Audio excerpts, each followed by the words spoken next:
Bonjour à toutes et à tous. Aujourd'hui, Demain les banlieues à la Fondation Jean Jaurès, j'ai le plaisir de recevoir Reda Didi.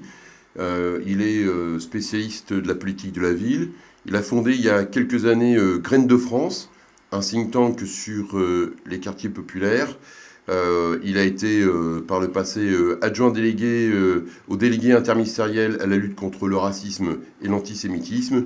Il y a quelques jours encore, il était au cabinet de Patrick Caner, ministre en charge de la politique de la ville. Donc c'est vous dire à la fois entre son expérience de terrain, parce qu'il a été prof par le passé, son expérience ministérielle, son expérience au sein de Graines de France, d'avoir une réflexion globale sur la politique de la ville et notamment sur la participation des citoyens dans les quartiers populaires. Bonjour. Bonjour. Bonjour Reda. Donc, comment voyez-vous aujourd'hui, quel bilan faites-vous de la participation des citoyens à la politique? Qu'est-ce qui a avancé? Qu'est-ce qui n'avance pas? Comment on fait pour que les choses avancent? Alors, depuis déjà un peu moins de 4 ans, il y a eu la mise en place de la loi Lamy, donc sur la participation citoyenne, avec la mise en place notamment des conseils citoyens, le 20e critère de lutte contre les discriminations, qui donne des résultats plutôt intéressants, je trouve, notamment dans la capacité à faire participer des habitants qui n'ont pas l'habitude de choisir pour eux-mêmes. La participation des habitants et les conseils citoyens ont comme objectif de permettre aux citoyens de pouvoir avoir un avis, un regard, un choix, donner des directions sur les différentes politiques qui vont être menées sur son territoire, notamment sur toutes les questions de rénovation urbaine, sur lesquelles il y a pu y avoir des débats où on a dit que les élus faisaient sans nous. Ces conseils citoyens ont aussi posé des problèmes, et notamment auprès de certains élus locaux, mais je pense que moi c'est un outil intéressant dans le sens où c'est une forme de dialogue social qui permet d'avoir un échange plus régulier avec des citoyens qui ont un cadre pour réfléchir et faire des propositions concrètes. Bien, donc vous, dans vos propositions, dans vos réflexions, vous aviez regardé comment finalement aux États-Unis le système fonctionnait, avec notamment la logique autour des communautés. Vous pensez vraiment que, alors que ce système aux États-Unis vient surtout autour de l'organisation de la communauté noire liée à la question raciale américaine, est-ce que vous pensez que cette manière de réfléchir, s'organiser finalement par le bas, peut fonctionner dans un système français où l'histoire politique et sociale est radicalement différente? Alors, je ne pense pas que ça puisse être transposé comme ça totalement. Juste une petite remarque. D'abord, l'organisation de community organizing aux États-Unis a été mise en place dans la communauté polonaise avant d'être mise en place dans la communauté noire, en fait. Hein. Voilà, l'idée était. Mais les Nord-Américains ont repris ça. On sait Absolument. qu'Obama y a travaillé dessus dans son Absolument. A parcours. été community organizer au South Side de Chicago, là où j'ai été visité, là où j'ai eu une formation. Mais l'idée, c'était de faire avancer un peu les droits sociaux des salariés à l'époque. C'était Solalinsky qui avait monté ça et qui finalement mettait en place une forme de dialogue social pour améliorer les conditions de travail des salariés.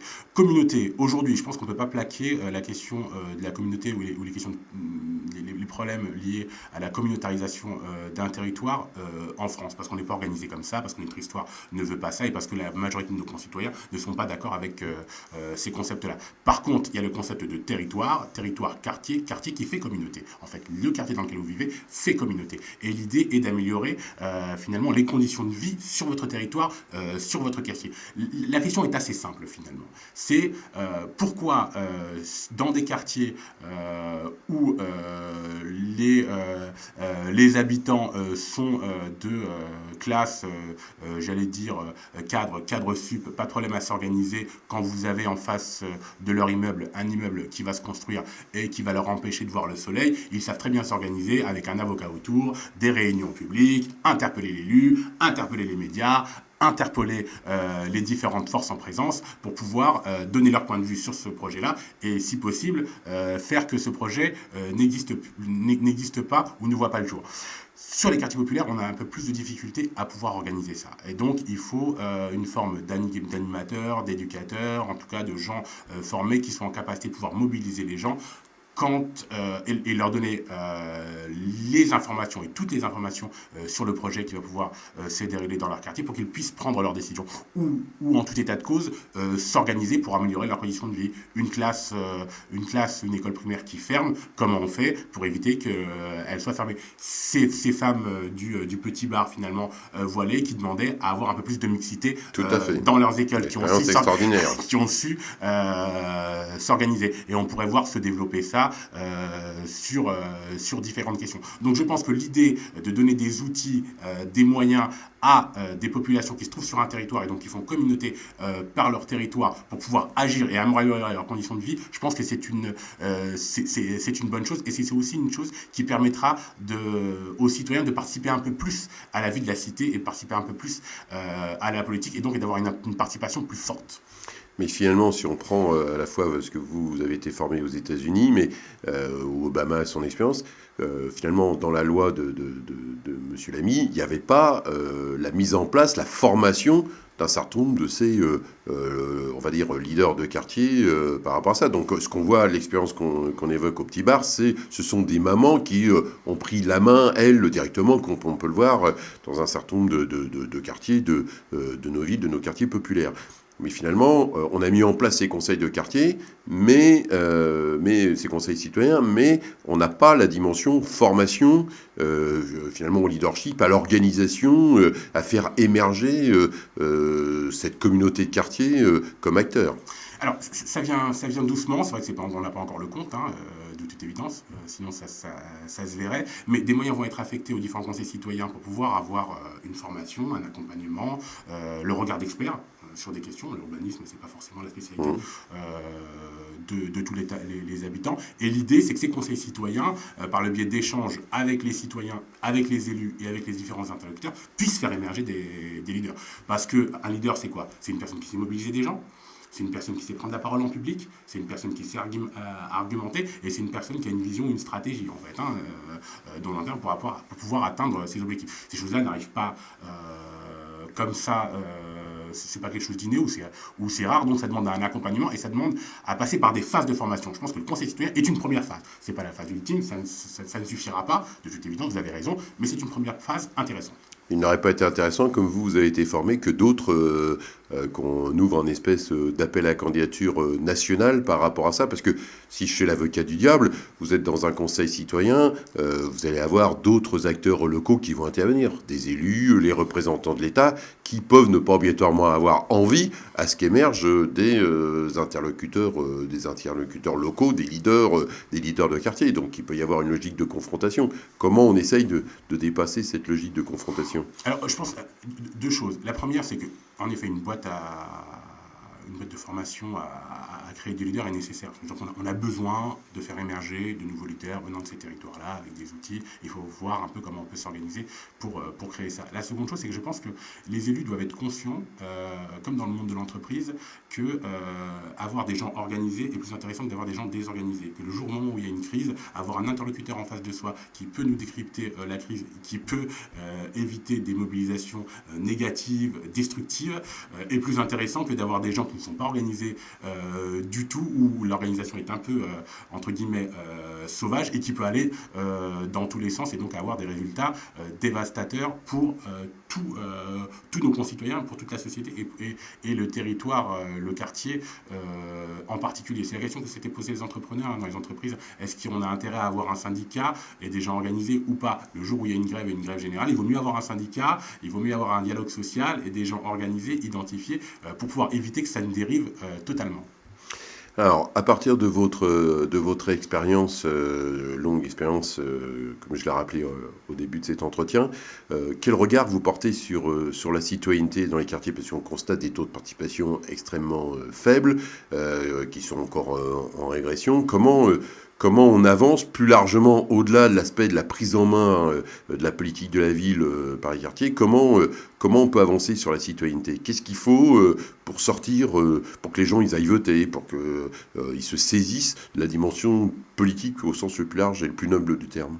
Alors, il y a plusieurs choses. Moi, j'en citerai deux principales. D'abord, c'est que je pense que les citoyens ont besoin de voir des choses, des politiques qui fassent bouger leur quotidien.